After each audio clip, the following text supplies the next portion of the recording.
as I mentioned before, during this festival, this month is Child Abuse Prevention Month, and I mentioned our superstar Susan before, and she's here with us to talk, to tell us everything about it.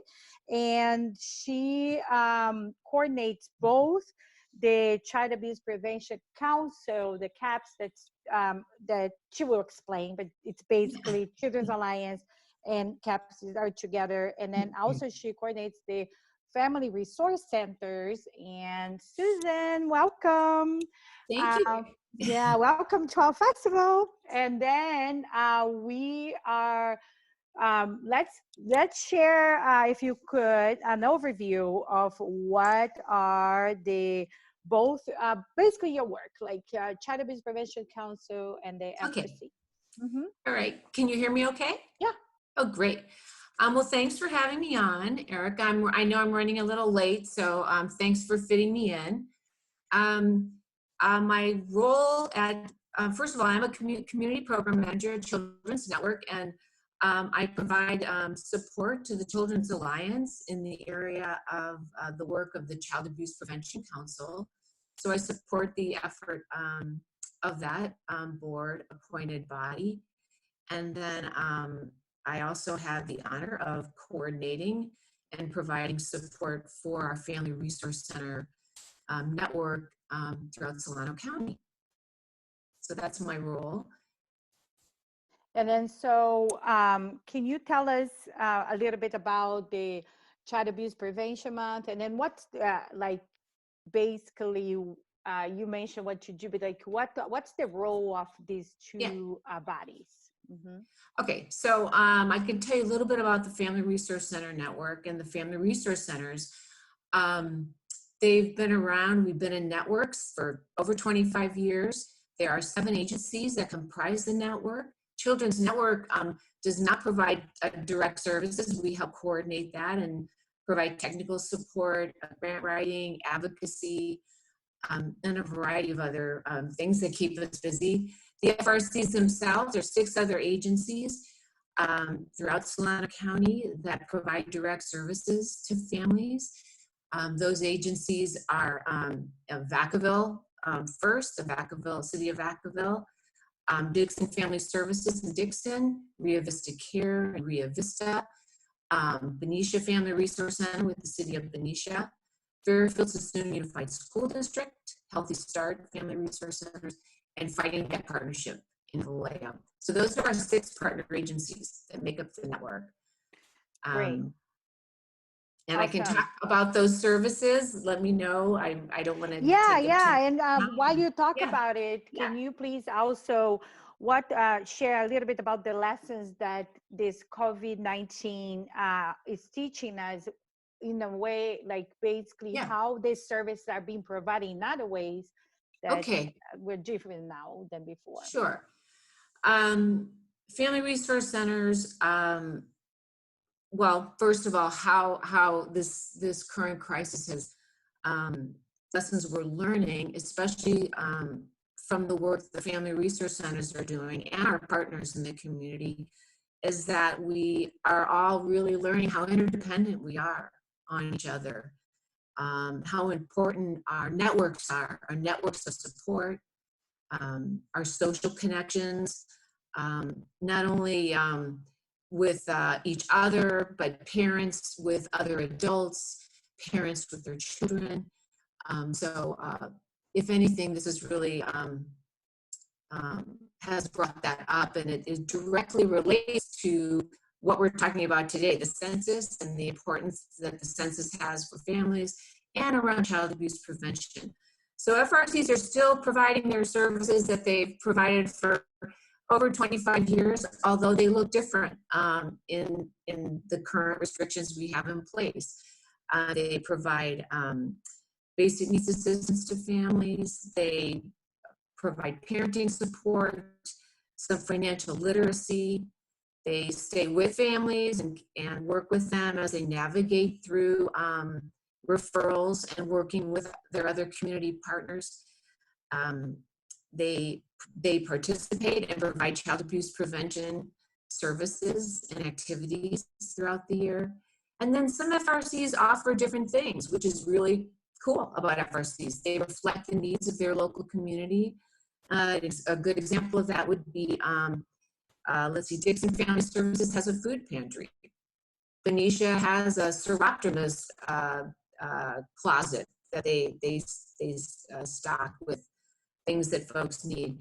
Vacaville Police Department has a lot of expertise in the area of domestic violence advocacy. So those are just some examples. But right now our FRCs are up and running, but they are working remotely. So they are doing everything they can to provide services that families need, especially now, critical services. I like to refer to our FRCs as our second responders. They are providing essential services, and that these are services linking families to social services, emergency-based needs supplies, rental assistance, utility assistance, parenting support, even if it happens over the phone, in terms of parents that need to talk to somebody or be referred to a mental health access line or a talk line, a parental stress talk line. So that's what they're doing now.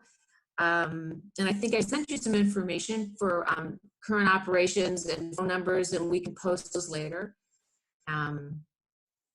So yes, so that's FRCs, and they are participating. Did you want to, is that good for that question?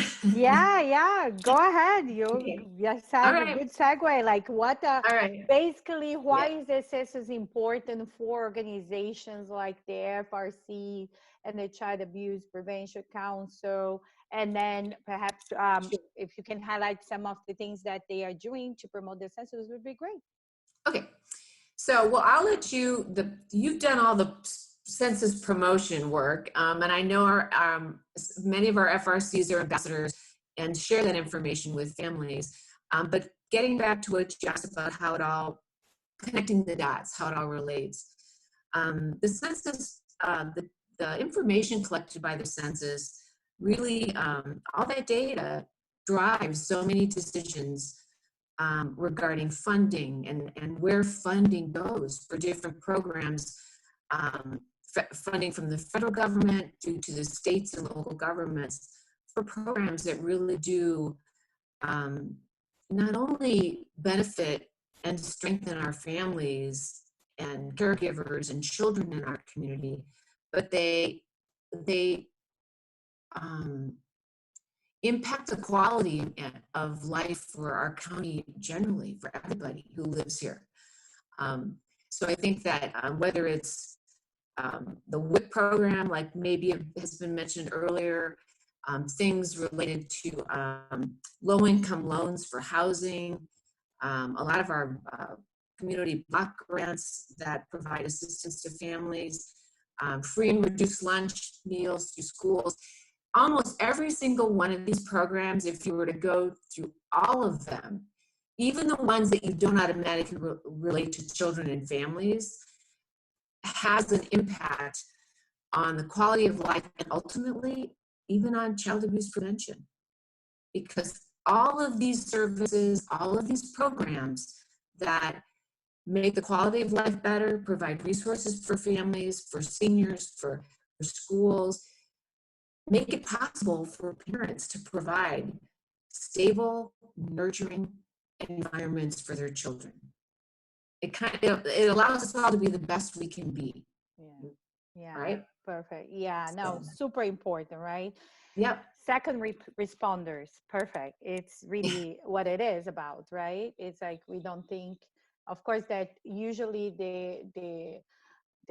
we shine light on the first responders, and they're super important. We are so grateful for everything that all our friends and neighbors and everywhere our first responders are doing, but also our second responders. And I'm telling you, we are busier than ever. Like I these know. days, right? Yeah, and I think that's something that's been brought up too for everybody, is all of the folks that are interdependency, how much we depend on each other. And we're looking at each other going, wow, I really need you, grocery clerk. I really need you, delivery person. I really appreciate you. I really, so I think that's been really amazing, as hard as everything has been. But I don't know if you want me to I can talk a little bit briefly about Child Abuse Prevention Month. Yeah, Briefly like for the time. basically your final thoughts, what you would like to leave everybody with, a message, or how they can support the efforts of Child Abuse Prevention Month. Okay, super. Okay, so you can see the ribbon that's behind Erica, and I'm sporting my blue ribbon pin. This is just this is probably an older way that we have recognized Child Abuse Prevention Month since it started in 1983. All of the counties in the Bay Area sport the blue ribbon, but you'll hear things like pass the pinwheel. They're blue pinwheels. Prevent Child Abuse America uses the blue pinwheel. But I think my closing thoughts for folks are that we all have a very important role to play in child abuse prevention, now more than ever, and that we all can help make great childhoods happen for children. Whether it's mentoring a child, reaching out to a parent who looks like they may be under a great deal of stress, and trust me, right now, there are a lot of parents under a lot of stress. So we know that as these stressors rise for families, and not just families who we are often thought of as the most at risk, but all families, just to varying degrees. The stress levels rise, so do our incidences and risk factors for child abuse. So to parents and to our community partners that are out there, I'd say, if you see something, say something. If you suspect that a child is being harmed, call our Child Welfare Services hotline and to report that. If you feel a family's in need of something, refer them to their Family Resource Center. Reach out, ask how you can help. And of course, all of that with the caveat that we have to practice social distancing, and we're doing all of this remotely. But to keep in mind that all of our child abuse work folks are very concerned about the fact that children are no longer in schools. So the people that they typically would see that they could ask for help in certain situations, they're not seeing them. They're right. So that's important to be aware of. And increase our responsibility as a community, right? So Yeah. thank you And so the much. opportunity to help. Yeah, exactly. So thank you so much, Susan. Really You're appreciate welcome. April Child Abuse Prevention Month. Thanks for everything you do. Oh, And I Erica. hope to see, go ahead. Okay, Mhm. Erica, tell everyone, share the JPEG. That's something that folks can do, Oh, because okay. Yeah, that's I do, right.